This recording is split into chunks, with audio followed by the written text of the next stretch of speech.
और वही आरएसएस का दफ्तर है जिसमें 52 साल से नागपुर में तिरंगा झंडा नहीं फहराया गया। ये जो देशभक्ति के सर्टिफिकेट बांट रहे हैं ना, पंजाब का किसान अपनी बेटी की शादी भी किडनियां बेच बेच के कर रहा है। जो पूरे देश को रोटी खाना खिलाता था वो खुद भूखा सोने पर मजबूर है। यहाँ जनता की वजह से है। भगवान, अगर पब्लिक हमें वोट ना करती तुम भी यहाँ नहीं होते, फिर राज्यसभा में आना पड़ता है जेटली जी साहब की तरह। ये कोई सीरियल थोड़ी है, सास भी कभी बहू थी। ये हाउस है, यहाँ पे अपने तरीके से बोलना चाहिए। वोट मांगे गए डिजिटल इंडिया के नाम पर, वोट मांगे गए बुलेट ट्रेन के नाम पर, लेकिन डिबेट किस बात पे हो रही है? आप ये खा नहीं सकते, आप ये गा नहीं सकते। ये गाय भैंस बकरी कहां से आ गई? क्या बोल रहे थे मोदी जी? एक सिर काटेंगे हम 15 लेके आएंगे। क्या हुआ? वो चाय पी रहे नवाज शरीफ के साथ। मैं आपके माध्यम से कुछ बातें जो हैं वो आपके माध्यम से मैं जनता के सामने लाना चाहता हूं, सदन के सामने भी लाऊंगा, क्योंकि जनता ने हमें यहाँ पे भेजा है सर। हम यहाँ जनता की वजह से हैं। भगवान, अगर पब्लिक हमें वोट ना करती तुम भी यहाँ नहीं होते, फिर राज्यसभा में आना पड़ता है जेटली जी साहब की तरह, जिनको जनता पसंद नहीं करती। हो क्या रहा है?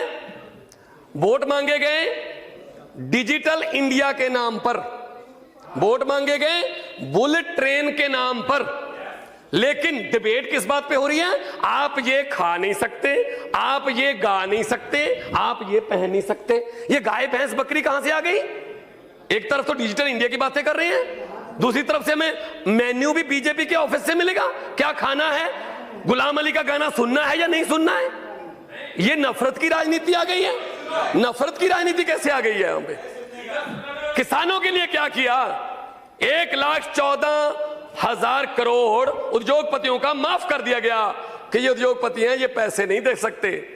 किसानों के लिए क्या किया? मैं पंजाब से आता हूं। पंजाब में एक छत के नीचे 3-3, 4-4 विधवाएं रहती हैं। 2 बेटे मर गए जी, बाप मर गया, सुसाइड कर लिया। क्यों? फसल बर्बाद हो गई थी, कर्जा था। कितना कर्जा था? 80,000 रुपए। अरे किसानों के लिए तो कुछ सोचिए। स्वामीनाथन की रिपोर्ट कहां गई? स्वामीनाथन की रिपोर्ट प्रधानमंत्री जी ने कहा था इलेक्शन कैंपेन के दौरान स्वामीनाथन की रिपोर्ट को लागू करेंगे। कहां गई वो?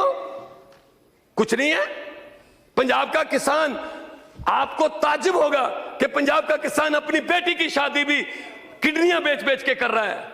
जो पूरे देश को रोटी खाना खिलाता था वो खुद भूखा सोने पर मजबूर है। आपने कभी पता किया है? अपनी कंस्टिट्यूंसी में देखिए हरसिमरत जी, अपनी कंस्टिट्यूंसी में। भगवान please address the chair. HRD minister जो है वो बड़े भाषण दे रही है गुस्से में, इमोशन। ये कोई सीरियल थोड़ी है, सास भी कभी बहू थी। ये हाउस है, यहाँ पे अपने तरीके से बोलना चाहिए। इसका मतलब ये थोड़ी है कि आप जो भी बोल दोगे वो पास है, उसकी तारीफ हो रही है। वाह वाह वाह वाह वाह वाह, क्या हो रहा है ये? मैं ये कहना चाहता हूं पाकिस्तान के साथ हमारे संबंध कैसे हैं? क्या बोल रहे थे मोदी जी? एक सिर काटेंगे हम 15 लेके आएंगे। क्या हुआ? वो चाय पी रहे नवाज शरीफ के साथ। उनको अचानक से हमारे देश का प्रधानमंत्री, the biggest democracy of the world, उसका प्रधानमंत्री बिना बताए, बिना अपोजिशन को बताए लाहौर में उसका जहाज लैंड कर जाता है। हमें पता चलता अच्छा अरे ये चाय पी रहे हैं क्योंकि इनके घर पे फंक्शन था, और ऊपर से वो कभी पठानकोट में कभी दीनानगर में हमले कर रहे हैं। प्लीज क्या हुआ सर 4 मिनट हो गया। सर प्लीज बोलने दीजिए मुझे प्लीज।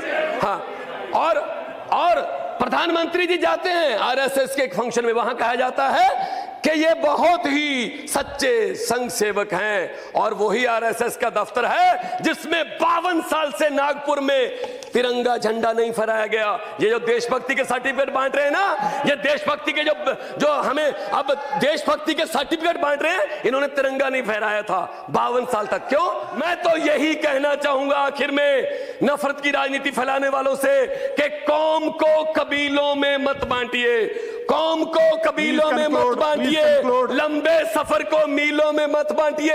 एक बहता दरिया है मेरा भारत देश, इसको नदियों और झीलों में मत बांटिए। बहुत बहुत शुक्रिया जी।